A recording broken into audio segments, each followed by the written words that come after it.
Oi, gente, tudo bem? Que bom, né? Hoje é sexta-feira e final de semana chegando, né? Vamos dar assim uma folguinha pra gente e vamos estudar ciências, tá bom? Vamos continuar com o assunto sistema nervoso, tá?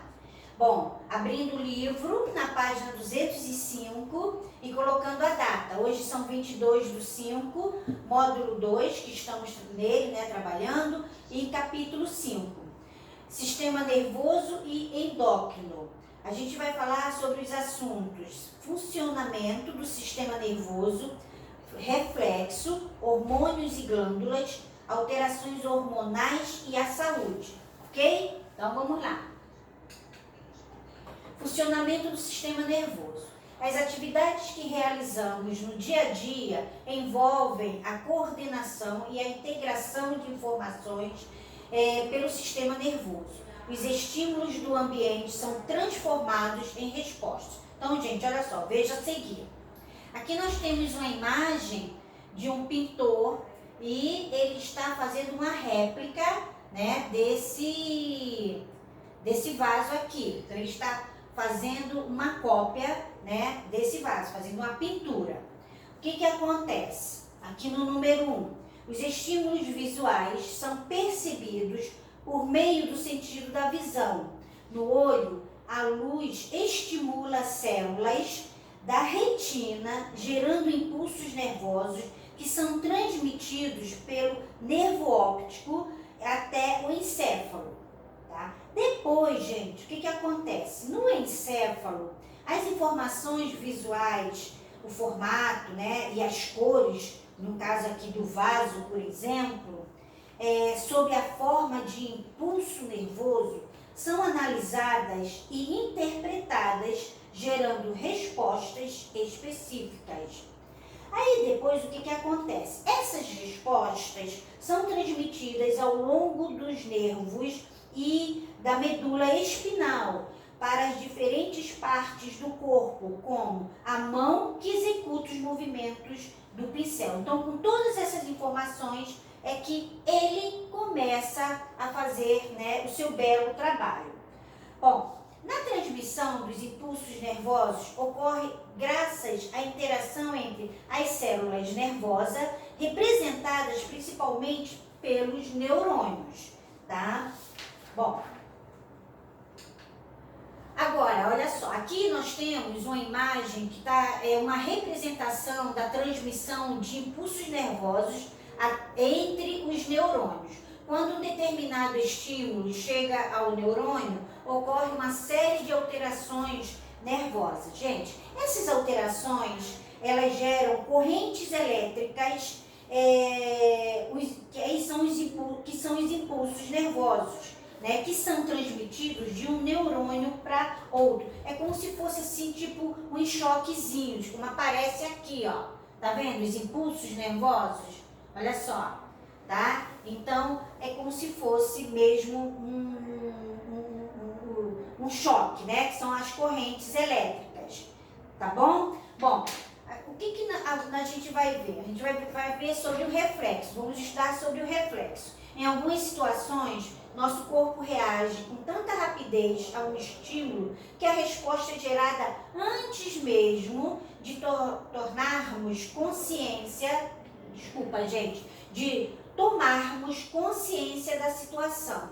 Essa resposta, chamada reflexo, ela é involuntária e não é analisada no encéfalo. É o que acontece na situação abaixo. Então, o reflexo, ele acontece de uma forma assim tão rápida que a gente só toma consciência dele depois do ocorrido.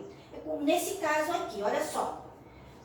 Quando a menina pegou a esfirra quente, as estruturas de sua pele receberam estímulos que foram transformados em impulsos nervosos e enviados à medula espinal. Na fotografia 2, em resposta, a medula espinal gerou um novo impulso nervoso que foi transmitido aos músculos do braço, afastando a mão da menina da esfirra quente, ou seja, imediatamente. Após esse reflexo, a medula espinhal transmitiu estímulos ao encéfalo da menina. Somente então é que ela sentiu a dor. Então, nessa situação, o reflexo fez a menina afastar a mão rapidamente da esfirra quente, antes que ela sofresse queimaduras graves. Assim, podemos concluir que o reflexo ajuda a proteger o organismo, ou seja, ele nos livra, né, de alguma situação de perigo, ok? Bom, agora, aqui, nós vamos ver hormônios e glândulas. Na cena apresentada acima, podemos identificar algumas situações que envolvem sensações de fome e de susto. Ambas envolvem a ação dos sistemas nervoso e endócrino. Além disso, as diferenças físicas entre meninos e meninas e entre crianças e adolescentes estão relacionadas a esses dois sistemas. Bom, gente, olha só. O sistema endócrino atua por meio de substâncias produzidas por glândulas ou tecidos específicos do organismo, que são liberadas na corrente sanguínea.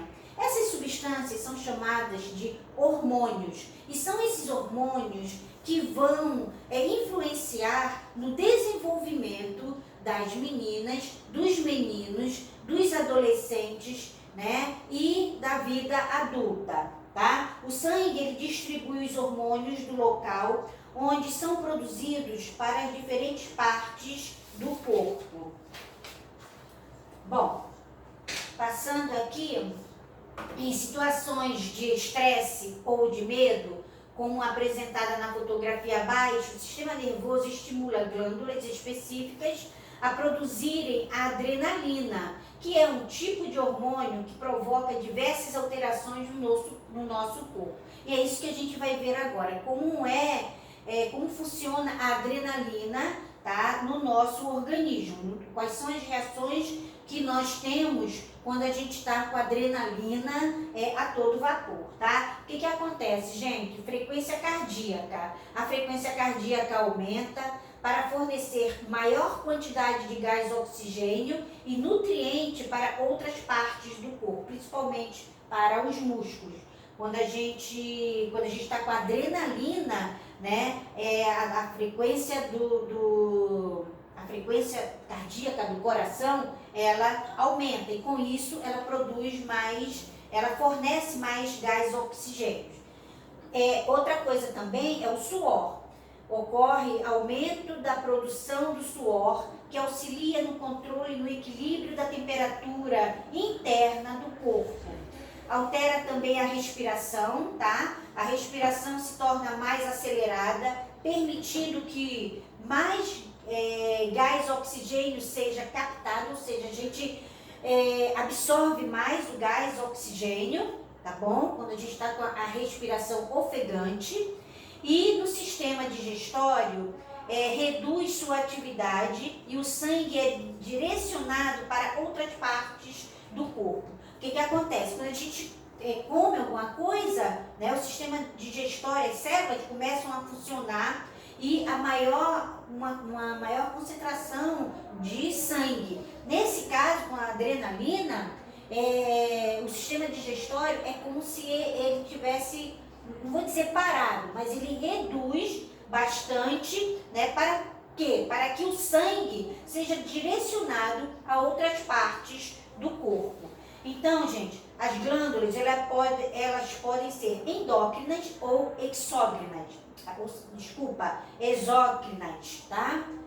Endócrinas ou exócrinas, tá bom? Bom, vou falar sobre elas. As glândulas endócrinas são responsáveis pela produção dos hormônios que são liberados na corrente sanguínea. É essa a função, tá, das glândulas endócrinas.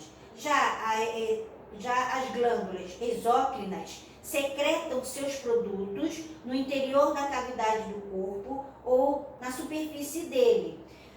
As glândulas digestivas liberam seus produtos no interior do estômago para auxiliar a digestão dos alimentos e já as glândulas sudoríparas elas liberam o suor na superfície do corpo.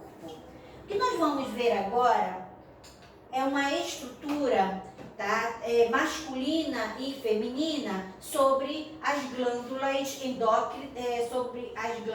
endócrinas e as exócrinas. Então vamos lá, as glândulas podem ser endócrinas ou exócrinas. Agora vamos conhecer algumas glândulas endócrinas e suas funções no corpo humano. Então aqui nós temos a estrutura do corpo feminino e a estrutura do corpo masculino. A hipófise tanto tem no feminino como no masculino. Qual é a função dela, gente? Ela produz hormônios que, deixa eu ler aqui no meu livro que está melhor. Ela produz hormônios que controlam outras glândulas e que regulam o crescimento do corpo. Então, é a hipófise que faz essa regulamentação, tá, do crescimento, tá bom? A tireoide também, ó, tanto tem na estrutura feminina como na estrutura masculina. Qual é a função da tireoide? Ela produz hormônios que regulam as atividades das células e o desenvolvimento do sistema nervoso. As suprarrenais, que são essas daqui, ó, tá? Aqui no feminino e no masculino. As suprarrenais produzem hormônios que preparam o corpo para as situações de estresse. Então, são elas que produzem, vamos dizer, a adrenalina, né? Que prepara a gente, quando a gente está estressado, vem aquela adrenalina, tá? E os ovários, aqui no caso só no feminino, tá?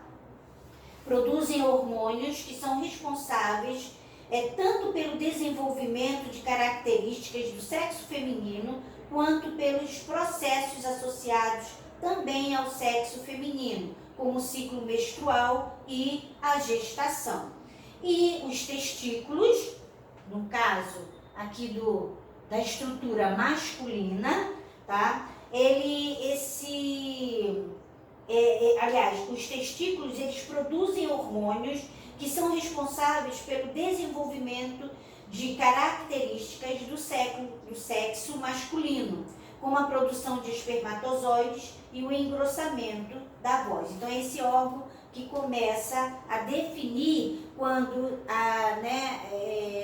uma criança começa a ir para uma outra fase. No caso, como vocês, que estão na pré-adolescência, indo para a adolescência ano que vem. Tá? Então, vocês, a partir daí, né, vocês vão começar, os meninos começam a mudar a voz, começam a ter pelos, né? As meninas também começam a se desenvolver, né, a partir desses hormônios, tá bom?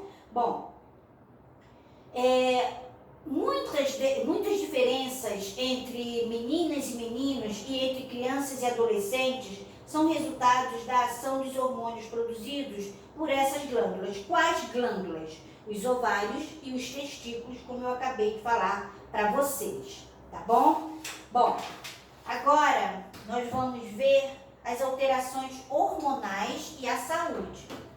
Quando os hormônios não são produzidos em quantidade adequada, podem ocorrer alguns problemas no organismo, como a diabetes, que eu já falei para vocês, né? Uma pessoa que come açúcar e massa em excesso, começa a ter alterações no organismo. E aí começa vamos dizer, aquele processo da diabetes. A glicose é um tipo de açúcar que deve ser transportado da corrente sanguínea para o interior das células. Esse transporte é auxiliado pela insulina, que é o hormônio produzido pelo pâncreas. Então, gente, olha só, a insulina, que é importante no nosso organismo, que é produzido pelo pâncreas. Quando a insulina não é produzida em quantidade suficiente ou não realiza suas funções adequadamente, há um acúmulo de glicose no sangue. Esse acúmulo causa diversos problemas ao organismo, o que caracteriza a diabetes. Então, como eu falei na última aula e vou falar novamente, Se cuidem, não comam muito doce, tá? Não evitem também muita massa, porque a massa também transforma-se em açúcar, tá bom? Bom, só para concluir, a diabetes pode ocorrer em todas as fases da vida, não é só a pessoa que é adulta, né? A pessoa mais velha que tem a diabetes, que tem diabetes não, uma criança também pode ter. O mais importante, gente, é a prevenção, tá? A prevenção e o controle dessa doença podem ser feitos com uma alimentação saudável e também com prática de exercícios, tá? Então, se cuidem, por hoje é só. Um beijo para vocês e até a próxima aula. E bom final de semana, tá? Beijo!